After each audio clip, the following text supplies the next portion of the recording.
19वीं सदी की शुरुआत में सन 1802 में थॉमस यंग ने डबल स्लिट एक्सपेरिमेंट को डेमोन्स्ट्रेट किया और ये प्रूव्ड किया कि लाइट जो है वो एक वेव नेचर की होती है।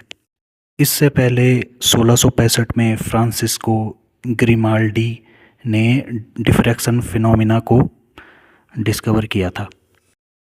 इसके बाद अगस्टीन जीन फ्रेंसिल, जो कि एक कंटेम्प्ररी थे यंग के, इन्होंने 1815 में एक पेपर पब्लिश्ड किया था डिफ्रैक्शन के ऊपर।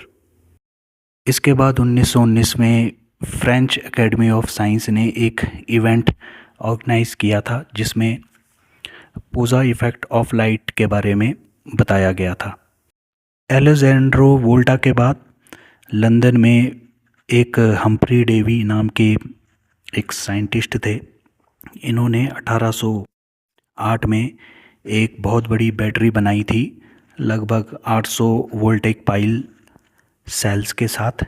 इसकी मदद से उन्होंने भरी सभा में एक चमकदार निरंतर बने रहने वाला एक स्पार्क आर्क पैदा किया था। तो ये रोशनी की शुरुआत थी और इसके बाद फिर उद्योग और विज्ञान की शुरुआत भी यहीं से शुरू हुई थी। डेवी ने इलेक्ट्रोलिसिस का इस्तेमाल करके नए तत्वों को उनके कंपाउंड से अलग किया था। उनकी इस डिस्कवरी के बाद आर्क लैंप का आविष्कार हुआ था।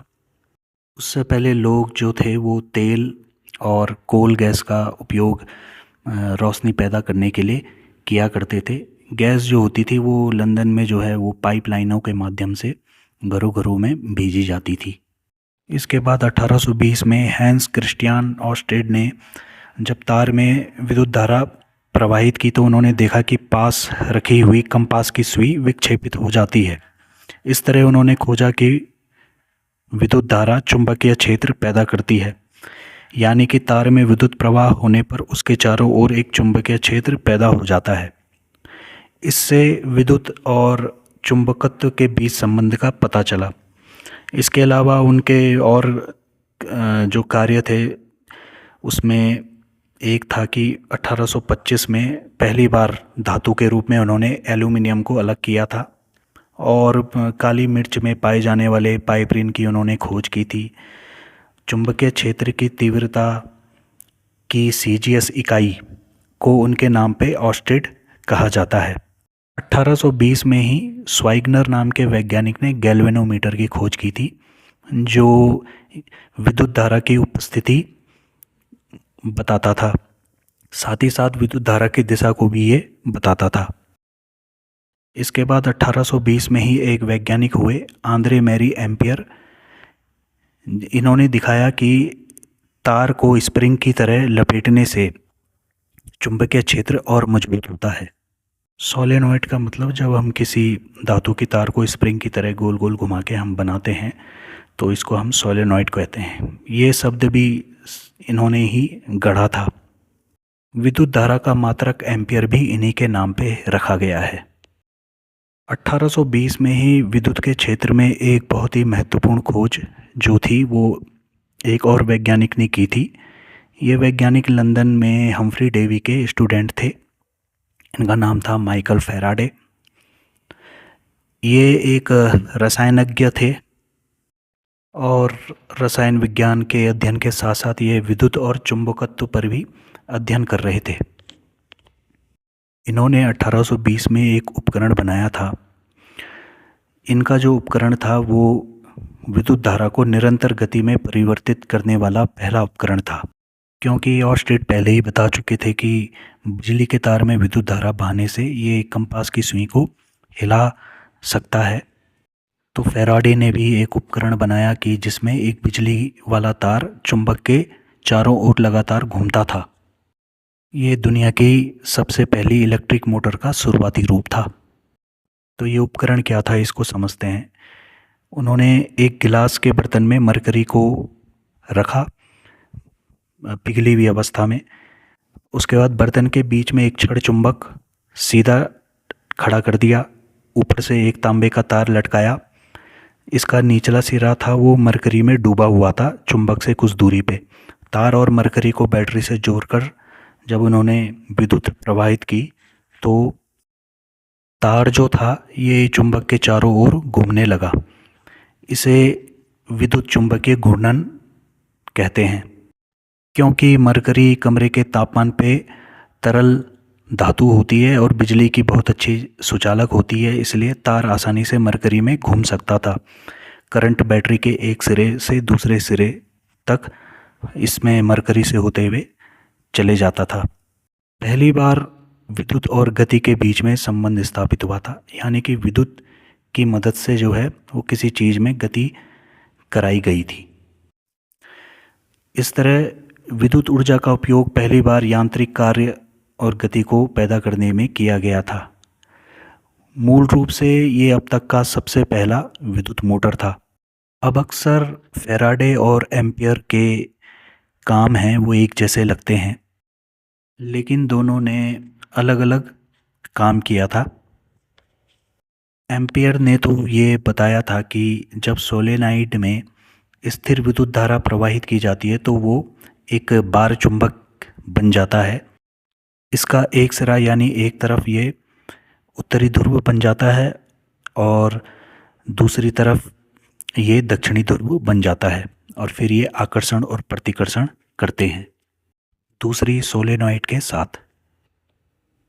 उन्होंने विद्युत धारा से चुंबकीय क्षेत्र उत्पन्न किया था और फैराडे ने ठीक इसके विपरीत काम किया था। उन्होंने सोलेनॉइड से विद्युत चुंबकीय प्रेरण को खोजा था। उन्होंने बताया था कि जब सोलेनॉइड के अंदर चुंबकीय क्षेत्र बदलता है तो सोलेनॉइड में विद्युत धारा उत्पन्न हो जाती है, यानी कि चुंबक को जब हम हिलाते हैं, अंदर बाहर करते हैं, तो उससे विद्युत धारा पैदा होती है। और उनके प्रसिद्ध प्रयोगों में से एक सोलेनॉइड को गैल्वेनोमीटर से जोड़ना और चुंबक घुमाना शामिल था। उनका जो काम था वो चुंबकीय क्षेत्र से विद्युत उत्पन्न करने का था। अब उन्होंने किया क्या था तो इसको समझते हैं। 1831 में फैराडे ने एक रॉड से चुंबक लिया और उसे एक धातु की कुंडली के अंदर और बाहर घुमाया। उन्होंने कुंडली में एक सूक्ष्म विद्युत धारा का पता लगाया जो एक ही दिशा में और फिर दूसरी दिशा में गति कर रही थी। कुछ दिन बाद चालक तार की कुंडली में विद्युत को घुमाने के बजाय उन्होंने एक चालक तांबे की प्लेट को चुंबकीय क्षेत्र में घुमाकर एक समान प्रयोग किया। इसको फैराडे डिस्क कहते थे। ये उनका एक सफल विद्युत चुंबकीय प्रेरण प्रयोग था। इस प्रकार फैराडे ने विद्युत धारा का एक निरंतर प्रवाह उत्पन्न किया। बैटरी के विपरीत उनकी धारा तब तक पर चलती रहती थी जब तक कि उनकी तांबे की डिस्क घूमती रहती थी। इस तरह पहली बार उन्होंने यांत्रिक शक्ति से सीधे विद्युत शक्ति प्राप्त की। इसके बाद विद्युत के क्षेत्र में यूरोप में अनुसंधान होने लगे जिनका उद्देश्य विद्युत से विभिन्न कार्यों को यानी कि उस समय लोग जो थे वो इस बात में रुचि रखते थे कि बिजली क्या क्या कर सकती है और इसके माध्यम से वो किस तरह पैसे कमा सकते हैं। हालांकि कुछ वैज्ञानिक विद्युत की प्रकृति के ऊपर भी अध्ययन कर ही रहे थे। वो जानना चाह रहे थे कि आखिर ये बिजली है क्या। फैराडे ने ग्रेविटी के बारे में भी कुछ महत्वपूर्ण बात कही थी जो उससे पहले किसी ने नहीं कही थी। उन्होंने कहा था कि जिस तरह हमारे चारों ओर नज़र न आने वाली फील्ड्स ऑफ फोर्स होती हैं, यानी कि चुंबकीय बल क्षेत्र होता है जिसकी जद में आने पर चुंबकीय पदार्थ या चुंबक या इसी तरह के फील्ड युक्त पदार्थ बल का अनुभव करते हैं, ठीक उसी प्रकार हर द्रव्यमान वाली वस्तु के चारों ओर एक अदृश्य क्षेत्र होता है जो दूर स्थित वस्तुओं के बीच में आकर्षण बल का कारण होता है। दो दूर स्थित वस्तुओं के बीच ये फील्ड्स एक दूसरे को छूती हैं जिसके कारण उनके बीच खिंचाव बल यानी कि आकर्षण बल पैदा होता है। तो इस तरह उन्होंने बताया कि हर मास वाली वस्तु, चाहे वो पृथ्वी हो, सूर्य हो या चांद हो, उनके चारों ओर एक चुंबकीय क्षेत्र की तरह एक गुरुत्वाकर्षण क्षेत्र होता है। उनकी इस खोज ने आगे चल के जनरेटर के विकास को प्रेरित किया। आधुनिक जनरेटर बने और उनसे फिर बिजली आसानी से बनाई जाने लगी।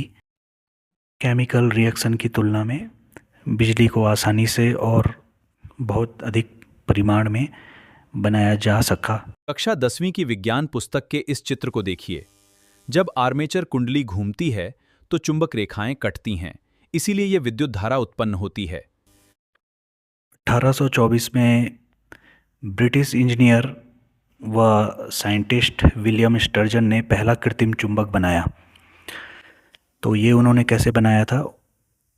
उन्होंने नरम लोहे की टुकड़े को घोड़े की नाल यानी कि हॉर्स शू के आकार में मोड़ा और उसके चारों ओर तांबे के नंगे तार के 18 फेरे लपेटे। उस समय इंसुलेटेड तार नहीं होते थे। इंसुलेटेड तार का मतलब जिनके ऊपर प्लास्टिक या कपड़ा चढ़ा होता था। तो लोहे के कोर में करंट ना फैले, इसके लिए उन्होंने लोहे पर वार्निश यानी कि पेंटिंग की परत चढ़ाई ताकि शॉर्ट सर्किट ना हो। इस चुंबक का वजन 200 ग्राम यानी कि 7 औंस था, लेकिन यह 4 किलोग्राम 9 पाउंड वजन उठा सकता था, जो इसके खुद के वजन से लगभग 20 गुना ज़्यादा होता था। लेकिन बैटरी हटाते ही इस लोहे का चुंबकत्व खत्म हो जाता था। फिर अमेरिकी वैज्ञानिक जोसेफ हेनरी ने तार पर रेशम का धागा लपेटकर इंसुलेटेड तार बनाया। इससे लोहे पर तार की सैकड़ों परतें लपेटना यानी कि कुंडली बनाना संभव हो गया और ऐसा इलेक्ट्रोमैग्नेट बना जो 900 किलो से भी ज़्यादा वजन को उठा सकता था। तो जिस तरह फैराडे ने खोजा था कि अब तार को कुंडलित करके वे गतिमान चुंबक द्वारा उत्पन्न धारा को बढ़ा सकते हैं, उसी प्रकार हेनरी और स्टर्जन ने यह खोजा कि धारा वाहक तारों में अधिक कुंडलियां जोड़कर वे एक अधिक चुंबकीय क्षेत्र बना सकते हैं। जितने अधिक कुंडलियां और घुमाव उतना ही मजबूत चुंबक। अब शुरुआत में इस चुंबक का उपयोग भारी धात्विक वस्तुओं को उठाने में किया जाने लगा। अगर हम इस चुंबक को तार के दूर के सिरे पर रख दें तो विद्युत बहाकर या रोककर हम उसके चुंबकत्व को पैदा या ख़त्म कर सकते हैं और इसे एक हथौड़ी की तरह प्रयोग कर सकते हैं या पल भर में कुछ भी कर सकते हैं। दूर से चुंबक को कंट्रोल करने की क्षमता ने एक अभूतपूर्व खोज को जन्म दिया। वो था तत्कालिक दूरसंचार। अब यहीं से वैज्ञानिकों ने ये सोचना शुरू किया कि क्या बिजली को मूल स्रोत से, जहाँ वो पैदा हो रही है, वहाँ से क्या बहुत दूर तक ले जा सकते हैं और ले जाने के बाद क्या उससे कुछ काम किया जा सकता है। यानी कि हम दूर रखे किसी चुंबक को किसी तार के जरिए विद्युत क्षेत्र पैदा करके उसे क्या हम हिला डुला सकते हैं। इसी सोच ने आगे टेलीग्राफी कम्युनिकेशन को जन्म दिया। विश्व इतिहास में अब एक क्रांतिकारी खोज होने वाली थी। तो 1838 में सैमुअल मोर नाम के एक वैज्ञानिक ने एक संदेश प्रणाली विकसित की थी जिसे मॉर्स कोड कहा जाता था। ये इस बात पर निर्भर करती थी कि एक विद्युत परिपथ को कितनी देर तक चालू या बंद रखा जाता है। इसमें क्या होता था कि धाराओं के एक लंबे स्पंदन को डैश और छोटे स्पंदन को डॉट कहा जाता था। इससे एक सरल कोड का उपयोग करके संदेश भेजे और प्राप्त किए जा सकते थे, है ना। इससे टेलीग्राफ का आविष्कार हुआ, जिससे संदेशों को एक जगह से दूसरी जगह बहुत कम समय में भेजा जाने लगा। इसके लिए पहले अटलांटिक समुद्र की तलहटी में केबल की तार बिछाई जाने लगी। अब ये कैसे काम करता था? तो इसमें जो संदेश टाइप किए जाते थे वो मॉर्स कोड में भेजे जाते थे। सेंडर कागज़ पे लिखे संदेश को देखता था और मोर्स कोड के अनुसार टेलीग्राम की कुंजी को जल्दी जल्दी या थोड़ा थोड़ा दबाता था। तो जब वो सेंडर बहुत कम समय के लिए कुंजी को दबा के छोड़ देता था तो रिसीवर में एक छोटी क्लिक की आवाज़ आती थी। इसी तरह से जब थोड़ी देर तक सेंडर कुंजी को लंबा दबाता था तो उसके बाद रिसीवर में लंबी आवाज़ आती थी। कुंजी के दबते ही बैटरी से करंट निकलता था और कई किलोमीटर लंबे तार के जरिए रिसीवर तक जाता था। जैसे ही बिजली का झटका रिसीवर के इलेक्ट्रोमैग्नेट तक पहुंचता था, चुंबक तो वो जो चुंबक बन जाता था और फिर वो लोहे की धातु की पट्टी को अपनी तरफ खींचता था, जिससे एक टेप या क्लिक की आवाज़ आती थी। बिजली बंद होते ही स्प्रिंग की पट्टी जो होती थी वो हट जाती थी। तो रिसीवर पे बैठा ऑपरेटर उन क्लिक की आवाज़ों और उनके बीच के अंतर को सुनकर समझ जाता था कि कौन सा अक्षर आया है और वह उसे तुरंत कागज़ पर लिख लेता था। तो इसी को हम टेलीग्राफ कहते थे। तो इस तरह जो है इलेक्ट्रोमैग्नेट संदेश भेजने के काम आया और इस तरह इलेक्ट्रोमैग्नेटिज्म ने हमें एक क्रांतिकारी उपकरण दिया। 16 अगस्त 1858 में टेलीग्राफ के जरिए यूरोप और अमेरिका के बीच पहला संदेश भेजा गया। ये संदेश ब्रिटेन की महारानी विक्टोरिया और यूएसए के राष्ट्रपति जेम्स बुकानन के बीच भेजा गया था।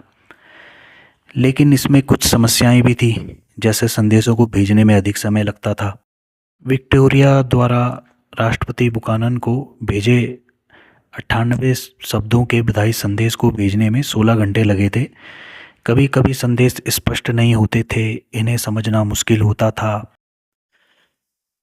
उसके बाद वैज्ञानिकों ने इसमें और सुधार किया। 1866 में इससे पहला सटीक संदेश भेजा गया। जिन सूचनाओं को भेजने में कई दिन, हफ्ते या महीने लग जाते थे, उन्हें सेकंड्स में भेजा जाने लगा। तो इस तरह बिना विद्युत की उत्पत्ति प्रकृति का कारण जाने उसका इस्तेमाल सर्वप्रथम कम्युनिकेशन स्थापित करने में शुरू हो गया था। जब टेलीग्राफ का काम चल ही रहा था, उसी दौर में एक और खोज हुई थी। 1865 में जेम्स क्लार्क मैक्सवेल एक साइंटिस्ट थे। उन्होंने इलेक्ट्रिक और मैग्नेटिक फील्ड के बारे में फैराडे के विचारों को गणित के नियमों में बदल दिया था। उन्होंने पता किया कि ये क्षेत्र जो होता है, ये फील्ड्स जो होती हैं, ये तरंगों के रूप में, वेव्स के रूप में स्पेस में आती जाती रहती हैं। उन्होंने इसकी रफ्तार का पता लगाया तो उन्हें पता चला कि उनकी स्पीड लाइट की स्पीड के बराबर होती है।